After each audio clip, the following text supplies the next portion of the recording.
change, like I said, just something small, and you'll be amazed at how people might receive it a little bit differently. Anything else? Well, first thing that comes to my mind when you said something about the same speech over and over and over is I apply for the United Way every year. And, our services are our services.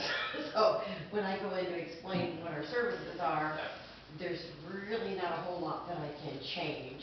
And every year I go in and it's often the same people on their board, so I'm going, I know y'all heard this before. and it does get very hard. I've taken an iPad in and showed some videos a couple different times. I love asking questions, and that way if they're all about maybe things I didn't cover. That's probably the hardest one that I do, because it's like I said, our services are our services. This is what we do. Yeah. There's not a whole lot I can Leave them in tears. Leave them in I- tears. Manipulate their emotions. And that's what they know Yeah. with this type of. No, I'm with you. Listen, when I have to talk about I giving, can't put names, so I can't do that. when I talk about giving, I'm like, all right, how can I make them feel? Yeah. If we just talk about numbers, people are like, whatever. But if I can draw them in emotionally, it's always way better. Samantha is our feature writer for our magazine. She's like, we're going to make them cry. Listen, those commercials with the starving kids and the puppies. Or even like the happy stuff too. I mean, Yeah, Yeah. make them laugh. Yes, make them cry. the Shriners commercial. You're like, oh my God. I'll give you my, you know what I'm saying? What do you want? That boy's like 35 years old now. All right, so let's keep going, because I think we're going to get to kind of what you're talking. How do you get there? All right, so the first thing. So this is kind of trying to understand what you're trying to communicate. All right, is this what this next section is about? So that first thing, the first way that we communicate, or the first style, or the first thing that may be objective that we're trying to do, is that we're going to use the word transmission. These are all going to be T's. I don't preach like this, so this is really odd for me. Okay, everything begins with the same letter. So this is just giving people information, right? I am transmitting. So this would be the equivalent of like if you've been on an airplane and they go through all the safety stuff. Like they are trying to give you information, and most people are on their phone, like nobody's paying attention. So if the plane goes down, we're all in trouble because nobody listens to those people. And but the point of that talk is I'm just giving you information. So the transmission of this is the stuff that I've got to make sure that you understand. A lot of times you use like PowerPoint slides as a good medium, a good way, because I'm just trying to make sure you're getting. I'm transmitting. It's literally I want to open your brain, dump in this information, and close it back up. That's all we're trying to do. The next part that we're really trying to communicate is maybe the transmission. Maybe when we're giving the information, it doesn't make sense. So what we've got to do is we have to translate. So translation. It's terrible. I would be a terrible teacher because my kids would never be able to read this on. Translation. So you're taking the information, and if it doesn't make sense, you're trying to figure out how to communicate it to the people so that they do understand. A lot of times people use analogies. Hey guys, this is like football. We're all on the same team, but there's a quarterback and he calls the plays. Or maybe this is like your family. They're all crazy. I mean, I'm just kidding. No, that would be my family. Or maybe this is like a movie. Remember that I show a lot of movie clips in my sermons because I think it's relatable, especially if we have the kids in the service. I'll try to find a cartoon or something that they can relate to so that they can understand what we're trying to talk about. And so, okay, there is the information, but I have to make sure they understand what the information is, because if they don't understand what I'm trying to get them, then it's just a mute point, and it doesn't make any sense anyway, and we're all going to be frustrated. The real thing, though, and this is where I think all the juice is, the real thing, I think is kind of what you're talking about, that I think that if we can, what we really are wanting for our people, I believe, whatever talk we are giving, the last T is transformation.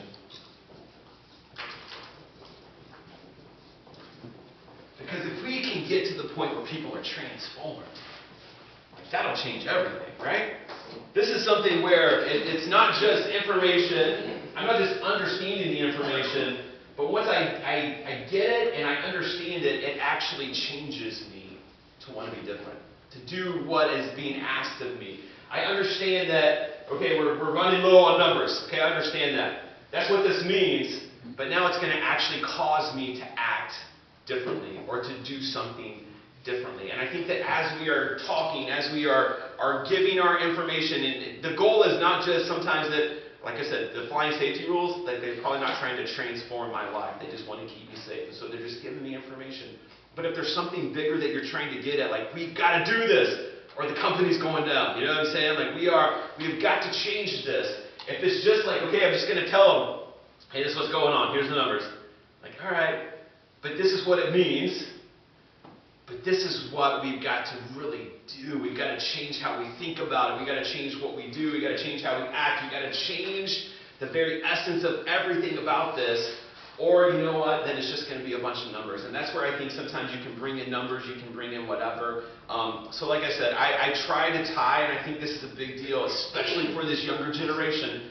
You know, they get a lot of hardship from people who are older. But one way I think that we communicate with this younger generation is we have to tie stuff to story. Story is so important. And I can, once again, hear numbers and think, oh, that's cool. But if I can get you to understand why this is important and how this is going to change things and that you're going to be a part of this, then I'm in. I'm sold. Like I said, we have this big building and it's a blessing and it's awesome and we're trying to get it paid off as best we can. And if I go up in front of the people and say, all right, here's the deal, this is how much we owe in the building, this is kind of what this means, like we got to get this paid off. But what I do is I start with, hey, here's a couple that wasn't coming to our church. He's a baseball coach. We let him use our building, and nothing happened. He kept using our building to work with his baseball team. His son was killed in a car accident, and because we had that relationship, we were the first people he called. And you know what? We want more people like that. And so therefore, we need to give so that we can reach more people. We're not giving to pay off the debt. We're giving so that we can reach more people. Okay, I'm in, right? Like I'm in. So I'm trying to get them to transform their thinking about the building. It's not just about paying down debt. It's about reaching more people in our community, and that's why we're giving. We're giving to that. We're giving so that we can continue to do what we think God is calling us to do in our context. And so I'm trying to transform their understanding of that building and not just give them numbers about how far we owe, how much we owe, and what the whole thing looks like, right? So I'm trying to transform their perspective on what that building is rather than just saying, all right, we need more people to give. Does that make sense? And when people understand and they can be transformed of like, whoa, that is awesome. We want more of that. I'll give to that. I'll give so that we can reach more people. If you're just asking people to give, and especially that younger gen, oh, we're going to do that? Okay, I'm in for that. It's interesting because I don't know if you know this, and like I said, maybe this is like a therapy session for me. So I'll just send me the bill later on. Just send me the bill. And, in churches, and I don't think it's just our church, we're having a hard time. People don't want to tithe. This generation does not believe in institutions like former generations believed. They just have this lack of trust of institutions. If I were to get up and say, okay, we're gonna go dig a water well in Africa, gobs of money. I get up and say, okay, we need to keep the lights on. Somebody else can do that, right? But it goes back to this understanding of I want to be a part of something that's changing the world. I want to be a part of something that's making a difference in somebody's life. And what's hard to communicate to sometimes this younger generation is having the lights on is making a difference in people's lives, though, right? But they don't see that. They don't want to pay for lights in a place. They want to go feed kids and give clean water to people. They want to go make a difference in the community. And so it's changing the way that we talk about things because I've got to get this transformation I've got to transform them to think differently about tithing, about giving, so that they'll understand they are giving to make a difference in the world. Does that make sense? And so if I just give, this is important. We have to transmit information. We have to translate that so that they can understand it. But man, I think what we're all going for in our businesses and our workplaces is if I can get them to be transformed, to totally change the outlook about why this is important and why this makes a difference, then that's where the gold is. That is awesome. So we talked a little bit about the medium of, this is like PowerPoint slides maybe. This is, maybe you pass out something, or maybe you pass out a report, an Excel sheet. And so this is something that just shows them the basics.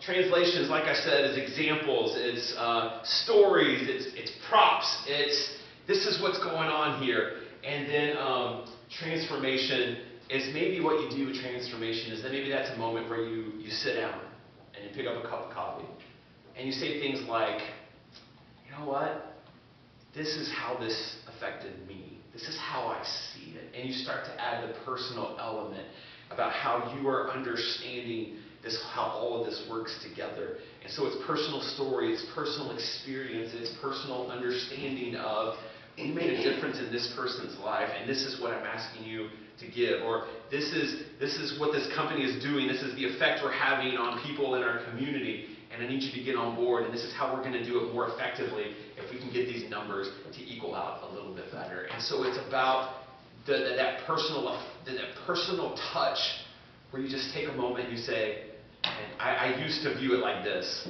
but now I understand that this is what we're actually trying to be about, and you communicate that in a way that makes them believe that. Any thoughts on that? Did you come up with those 3 T's, or did you get those? This was something I found from somebody, yeah, that as I studied and done different things. Do you remember where you got it? Yeah, it was from a guy named Rob Bell, Okay. who's a really amazing communicator, and he did this like 8-hour-long audio thing on communicating, and so I got it, and so I kind of picked it up. What was his name? Rob Bell. Rob Bell. Yeah. Don't Google him because a lot of church people don't like him, but he's as far as a communicator, he's unbelievable. Well, now I'm going to really Google him. You'll probably find things about him being a heretic and all this other stuff, but once again, it doesn't change the fact that this guy knows how to I'll talk. pray over him as I read. I think he says a lot of good stuff, but once again, people have this perception of him that they can't hear all of the truth that he actually says, and maybe weed out some of the stuff here. Don't necessarily go out that, but. Here are a couple of the things that I'm wondering about. One, what if you're dealing with an audience or whoever that's very closed-minded? They don't want to hear anything about the transformation. They don't want to hear anything about vision. How do you handle that? The other thing, from the presenter's standpoint, what if you have somebody that their approach is just completely off? Like, you ever notice that there's 2 people that could say the same thing, you don't know anything about them, but like their approach, it just makes you feel uncomfortable, is the way they talk. So from that standpoint, how do you correct that as a speaker? How do you even recognize that? So you need. So I have 2 questions there, I'm so sorry. So No, that's all right. So let's take the first one. How do you help people who are very apathetic, just don't care? Right. I think that's where you have to know your context and say, okay, this is going to take a year. Yeah. You know what I'm saying? Like, I'm not going to be able to get up and give one speech and rally. I'm not going to be Braveheart, right? And rally the troops to go kill whoever it is we need to kill. It's going to be, okay, I'm going to. Straight to the point, direct. We're going to do a 5-minute talk here, and then we're going to do a 10-minute talk here, and then maybe I'm going to get them a book that I want them to read, and maybe they won't. Or I'm going to send out an email that's just a blurb. It's not going to be long, but just, hey, here's a thought. And so I think that changing culture, because I feel like that's what you're talking about, how you change the culture of a place is, I think, one of the most difficult things ever. I think it's one of the most difficult things ever. And I think that the reason is because you're talking to a group of people maybe that have been in this place for years. I think this is one thing that we're really trying to work on in our town, is changing the culture of our town. And it's a process. And it is a lot of talks, it is a lot of conversations, it's a lot of meetings, it's a lot of one-on-one, it's just a lot. And it can be very discouraging, but it's something that I think that if you just have to see the long game. You know what I'm saying? You just have to know that most companies, most churches, most communities are not jet skis. They're cruise liners. And they're not going to turn on a dime. It's going to take potentially miles or a big swoop to get that cruise liner turned around than if I was on a jet ski and it's like, I can just be all over the place. And so I think you have to, once again, surrender the thought of the immediate and say, okay, I've got these people that don't care. How do I get them to a place where they do care? And there may be talks that you give that you're like, that bombed. That was terrible. And you say, all right, what's the next step? You know what I'm saying? And so every talk you give may not be the most inspirational. It may not be the best. But what I've come to understand is sometimes when I get up and preach, and I think that was the most terrible thing, is usually when I get the most compliments. And you're like, that was terrible. And then the Sundays I think I kill it, and I'm like, this is going to be great, and nobody says anything. And so I think that you'll never be able to measure how well you did or didn't do. Because sometimes you'll say something and you're like, that was terrible, and it hits somebody, right? That you maybe had, and they'll come up to you and like, oh man, that was great. And you're like, dang. You know, and I think that when you get to this part of transformation, and we're going to talk a little bit about these other 3 words that I think will kind of help that too. Now, what was the second question? Sorry. So the approach, like. The approach. What if somebody's terrible at talking? But they don't even realize it. Yeah. Like, or even just to, like, you don't even recognize it. I know I've been through a course where they videotaped us, and I'm like, oh my gosh, like, what? I didn't know I did that. So I think the best way, I have my wife, and she is awesome at telling me how I do it or don't do it. And I love it. I need that, right? So my first question to her every Sunday afternoon is, did that make sense? Yeah. Because that would be, I want to make sure that I communicated what I was trying to communicate. For my job, transformation is not something I can do. But you have the right approach. So how do you coach people that they don't even realize their approach is off? Sure. So I think that if you have like a leadership team, you're like, all right, I think you have to be honest with each other. Somebody's like, hey, I want to do this. You got to be honest in the room to say, I'm not sure you're the best person to do this. Maybe this person needs. You know what I'm saying? And I think that you have to have a group of people that you can be honest with, and that your feelings aren't going to get hurt. That you can say, and then you can come after you've given a talk and say, how did I do? What can I do better? What points did I hit really well, and which ones did I not hit well? And I think it's great to have that group of people. Because listen, people in my church, I mean, they're not going to tell me I did a terrible job. And I don't know that I could take it if they did. You know what I'm saying? I'm not sure I can handle it. And so, but I have people, my wife, and maybe a couple other people who will say, no, that's good. You know what I'm saying? And like I said, not to say I don't trust my church. I have 2 of them right here. Not to say I don't trust them, but most often people aren't going to come up to me after a service and say, man, you missed it this morning, Pastor. You know what I'm saying? Like, it's just not going to be something that's said in church. But you have to have those people, you know what I'm saying, who are your friend, but they aren't your friend to the point where they're not impressed with you. Like they're honest with you, and they're willing to say, and you really hit this point well, but this one we need to figure out what that looks like. I'm just thinking, and I can say this because I'm retired and I don't work for anybody else. But sometimes that person is your boss. Right. And what do you do then? I mean, you can't tell your boss that he can't make, he can't make that presentation, and yet you know, sitting here, because you've listened to him over and over and over, that it's not going to go the way the company, the board, the directors think it should go, and that someone else could do it better. Yeah. And who's got the courage to go to this person? Right. I've got an, Say you're I know terrible. you've got to get going, but we've got a case. No, we got 20 minutes. We're cooking. We're doing well. Alan Colley is my assistant director, and I put her in that position for a number of reasons, but one of which is I knew that there was something inside of her that needed to be pulled out. So she had an idea for how we're going to do something at the library, and I said, That sounds great. I'll put you on the agenda.